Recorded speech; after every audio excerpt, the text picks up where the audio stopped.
بسم اللہ الرحمن الرحیم۔ روزہ کے حقیقی ثمرات اور برکات حاصل کرنے کے لیے روزہ کے آداب کا خیال رکھنا نہایت ضروری ہے۔ روزہ کے آداب ملحوظ رکھنے سے روزہ میں قوت اور جان آتی ہے۔ روزہ بارگاہ ایزدی میں شرف قبولیت کو پہنچتا ہے۔ روزہ کے حقیقی ثمرات اور روحانی برکات سے انسان پوری طرح متمتع اور فیض یاب ہوتا ہے۔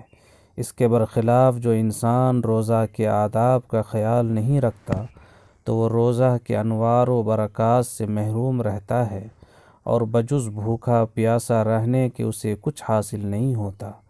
چنانچہ روزہ کی حالت میں جھوٹ، چغلخوری، غیبت اور بہتان سے زبان کو محفوظ رکھا جائے، گالی گلوچ اور لڑائی جھگڑے سے کنارہ کشی اختیار کی جائے، گناہ صغیرہ و کبیرہ سے بچنے کا خاص اہتمام کیا جائے، حرام اور مشتبہ غذا سے اجتناب کیا جائے، فضول اور لا یعنی کاموں میں ضیاع وقت نہ کیا جائے، زیادہ سے زیادہ وقت اللہ تبارک و تعالی کی عبادت میں صرف کیا جائے، نوافل کی ادائیگی کا خاص اہتمام کیا جائے، اپنے گناہوں سے استغفار اور توبہ کا اہتمام کیا جائے، زیادہ سے زیادہ قرآن کریم کی تلاوت کا معمول بنایا جائے، تکبیر اولیٰ کے ساتھ باجماعت نماز ادا کرنے کا اہتمام کیا جائے، بقدر استطاعت نفلی صدقات ادا کرنے کی کوشش کی جائے۔